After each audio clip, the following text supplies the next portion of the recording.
Bien, on continue. On est toujours sur les adresses réservées, page 10 du poli. Donc, alors, on a vu cette particularité ici. Dans chaque sous-réseau, on réserve deux adresses. L'adresse du réseau, l'adresse de broadcast. On a vu qu'il y avait une adresse encore particulière, c'est 0.0.0.0, le 127.xyz, et puis 255 4 fois. Encore d'autres réseaux qui ont été affectés à un rôle particulier. Donc ça va être des adresses qui sont complètement banalisées, qui n'ont pas été distribuées sur Internet et qui servent à numéroter des machines tout en respectant les protocoles IP, mais en fait dans des réseaux locaux, c'est-à-dire des réseaux qui a priori ne sont pas dans Internet. Alors, petit schéma que je vous ai préparé pour ça. Donc je reprends ici le nuage Internet. Donc le nuage Internet, il est constitué, il y a des circonvolutions, là, d'accord. Normalement, on ne représente pas ce qu'il y a à l'intérieur. En fait, si, Internet, c'est plein de petits réseaux. Alors, il y en a des petits, il y en a des moyens, il y a des gros, il y a des classes A, il y a des classes B, il y a des classes C. Chaque réseau, quand ils se touchent, donc en fait, ils ont un point en commun, là, ils ont une liaison, mais en fait, au milieu, il y a un routeur. Donc voilà, ici, je vous ai symbolisé quelques routeurs en rouge. Et tout ça, ce sont les réseaux qui constituent Internet. Tous les gens qui participent à Internet, en fait, ils ont signé une charte. En fait, ils autorisent les autres à passer dans leur réseau pour pouvoir joindre une machine qui est plus loin sur le réseau. C'est-à-dire qu'en fait, non seulement les gens qui ont un petit réseau là, dans Internet, ils utilisent ça pour leurs besoins personnels, pour y mettre des serveurs, etc. Mais en plus, ils vont s'occuper des trames des autres.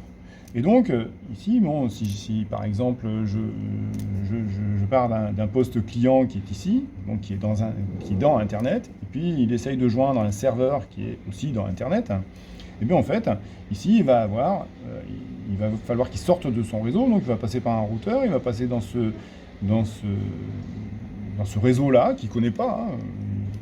Et en fait, il va passer par un routeur aussi, et puis il va repasser par ce routeur-là, il va passer par ce routeur-là, et puis par ici, ici il va passer là, là il va passer là, et puis ici, s'il y a un routeur, là, j'en ai oublié un, en fait, voilà, on va arriver à destination.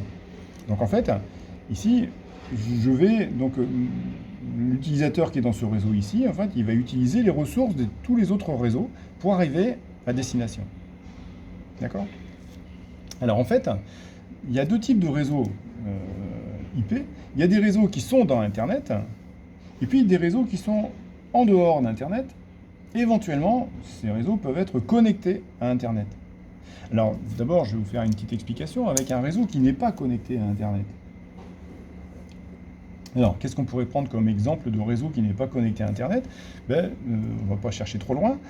Par exemple, on va prendre l'Arsenal.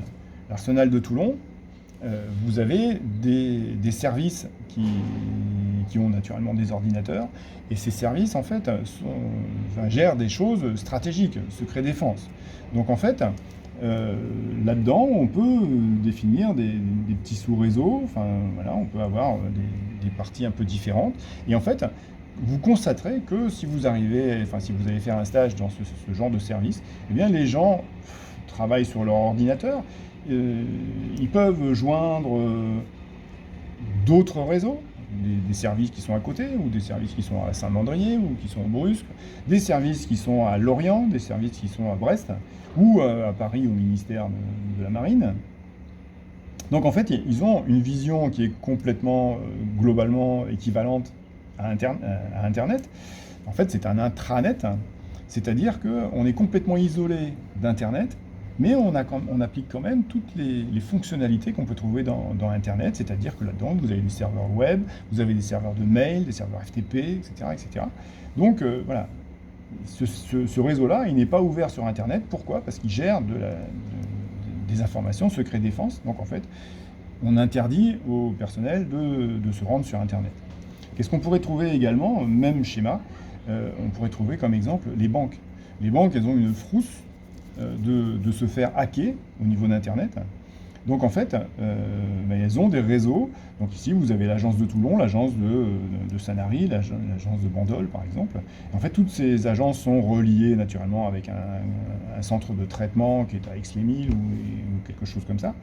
Et en fait, ce réseau n'a pas accès à Internet.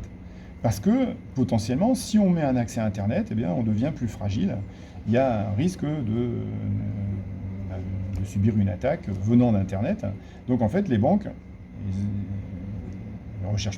elles éliminent ce risque-là.